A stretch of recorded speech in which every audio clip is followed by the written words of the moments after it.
ఇప్పుడే police station వచ్చినాము.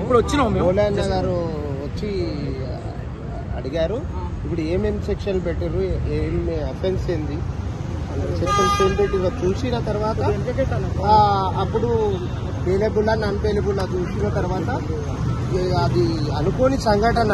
ఇప్పుడు చాలా మంది ఫ్రాంచైజీలు ఒక్కొక్కసారి దురదృష్టవశాత్తు అట్లాంటి సంఘటనలు అవుతాయి.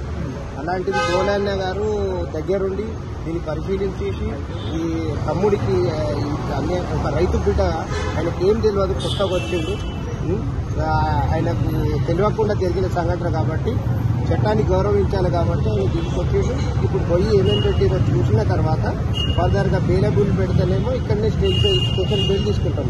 నాన్ బెయిలబుల్ పెడితే దాన్ని చట్టపరంగా ఏం చేయాలని తీసుకుంటాం. అంటే ఆల్రెడీ ఇంటిమేషన్ ఇచ్చిన తర్వాత కూడా వచ్చారని చెప్పని అంటున్నారు కదా, మరి దాని మీద ఉంటారు. ఆల్రెడీ ఇంటిమేషన్ ఇచ్చిన తర్వాత కూడా వచ్చారు అని చెప్పని అన్నారు. మేము వస్తున్నాము, అసలు ఏందో వాస్తవ పరిస్థితులు మాట్లాడితే బాగుంది. అదే ఆల్రెడీ పల్లవి ప్రశాంత్ ని డైరెక్ట్ మీరు మెయిన్ గేట్ రావద్దు, బ్యాక్ గేట్ నుంచి వెళ్ళండి అని చెప్పని ఇంటిమేషన్ ఇచ్చారని చెప్పని అంటున్నారు. వాళ్ళు ఇచ్చినా కానీ వచ్చారని మనం అంటున్నాం, కానీ అది కరెక్టా లేదా అనేది మనకు కూడా తెలియదు. అదే అంటే కొన్ని వీడియోస్ లో పల్లవి ప్రశాంత్ కూడా అన్నాడు బ్యాక్ గేట్ నుండి వచ్చిర్రు అనేది అది మనకు తెలియదు, మీకు తెలియదు అన్నారు అంటారు. అది ఊహాత్మకమైన ప్రతిపాదన అనిండొచ్చు. చట్టాన్ని గౌరవించాలి, చేయాలి. ఏదో మిస్టేక్ జరిగినా ఏమైనా కానీ ఆయన ఒక రైతు బిడ్డ ఆయనకి ఏం తెలియదు, వచ్చిండు, ఏదో దురదృష్టవశాత్తు సంఘటన అయింది. చట్టాన్ని గౌరవించాలి, పోలీసులను గౌరవించాలి, రాష్ట్ర ప్రభుత్వాన్ని గౌరవించాలి. అది మానవతా దృక్పథంతో కన్సిడర్ చేయమని చేస్తాము. మాట్లాడడం జరిగింది. అరెస్ట్ అయిన తర్వాత ఇప్పుడు వస్తున్నారు, చూడటమే బాధపడ్డాను అంతే. అంటే ఇంత మంచి ఆనంద ఉత్సవంలో ఎందుకు జరిగింది, అసలు ఏంటి, ఏం జరిగిందో నాకు తెలుసుకోలేదు.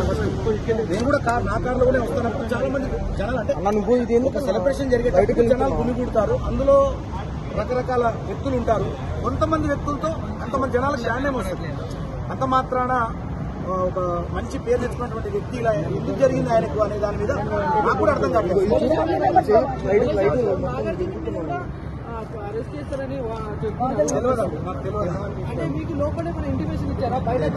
కళ్ళ కనిపించేది ప్రశాంత్ విషయం కనిపిస్తుంది. ఏం జరుగుతుందో జనాలు ఉన్నారు, ఇంటిమేషన్ ఇచ్చారా బయటకు ఇంటిమేషన్ అంటే ఇంటిమేషన్ ఎట్లా ఇస్తారు అంటే వాళ్ళు పలానా టైంకి వెళ్ళండి అంటారు. వాళ్ళు జాగ్రత్తగా వెళ్ళండి, బయట పోలీసు వాళ్ళు కూడా ఉన్నారు, బారికేడ్స్ కూడా ఉన్నాయండి. ఆ రకంగా మీరు ఒక 5-6 కార్లు ఒకేసారి పెట్టారు, వరుసగా పెట్టి పంపించారు మమ్మల్ని. అందులో నేను కూడా ఉన్నాను. సో జనాలు ఒకేసారి కావాలని అటాక్ చేసి ఉంటారు. అభిమానంతో వాళ్ళు రకరకాలుగా ఉంటారు కదా. అంటే అభిమానంతో వాళ్ళు మిగతా కంటెస్టెంట్ వాళ్ళ వెహికల్స్ కూడా ధ్వంసం చేయడం జరిగింది. ఇప్పుడు అమర్దీప్దే కానీ అట్లా ధ్వంసం చేయడం జరిగింది. దానిపైన అంటే ఒకటండి, ఇప్పుడు 100 మంది మంచాలు ఉన్నప్పుడు 2-3 అందులో ఏదో చేసి ఉండొచ్చు బహుశా, కానీ అంత మాత్రాన అది చాలా తీవ్రత స్థాయికి వెళ్ళిపోయింది. ఎందుకంటే ఆర్టీసీ బస్సుల మీద కూడా వాళ్ళు అద్దాలు పాల్గొట్టి, దాని మీద నాకు అవగాహన లేదు. అదే అన్నాం. ఇప్పుడు దానిపైనే మరి ఇప్పుడు ఇష్యూ జరుగుతుంది. చాలా మంది మీడియా వాళ్ళు కూడా థ్యాంక్ యూ. మళ్ళీ మాట్లాడారు.